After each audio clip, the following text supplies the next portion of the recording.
what I'm here to talk to you about today is actually based on a book I wrote called Brand Like a Rockstar. And the idea is pretty simple.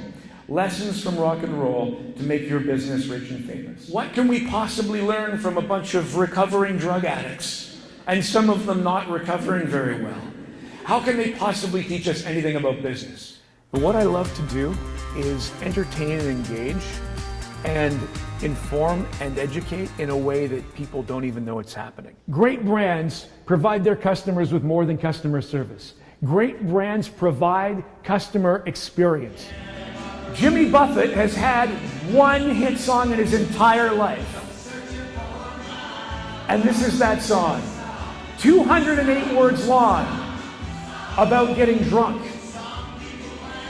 And he's turned Margaritaville into a business empire. Now, Jimmy is a genius. And there's a big difference between customers and fans. Businesses traditionally have customers. Customers are transactional and selfish. They're in it for themselves, and if they can find a lower price, they'll go, they'll leave you. But fans are different. Fans are connected at the heart. They make irrational decisions. Who here has planned a trip around a festival or a concert? Of course, like almost everybody has. Almost everybody's booked a plane ticket, a hotel room, spent money that would otherwise go towards their children's education to see their favorite band.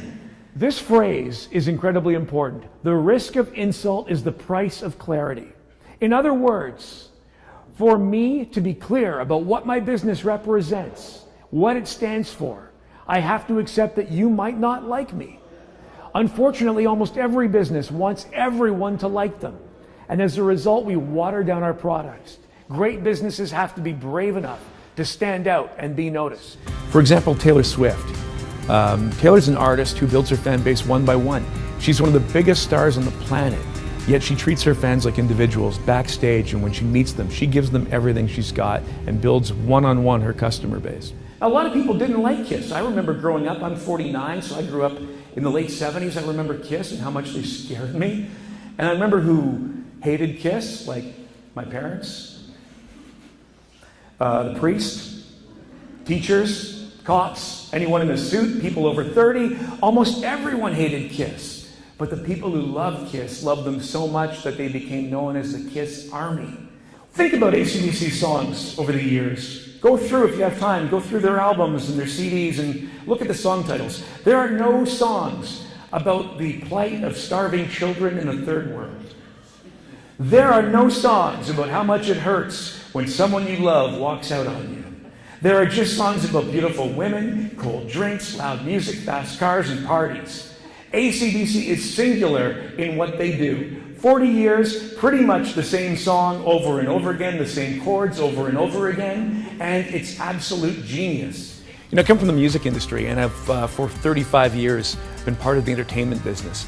So I try to make my presentation entertaining, using music, video, stories, engaging the audience that way. Well, Dave Grohl saw this. He saw the empty beer, and he stopped being a rock star for a moment and went and got one of his own beer and poured that for one of his fans.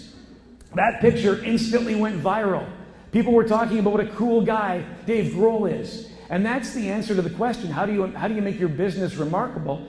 You do something remarkable. What's cool about the idea of connecting music and business is that minds get opened by the music, and the lessons of business are just kind of, just transferred because the mind is wide open.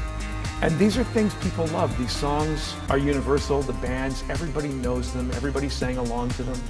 So when you present them and present the business lessons that go with them, suddenly lights go off, fireworks go off for people because the dots are connected and it all makes sense.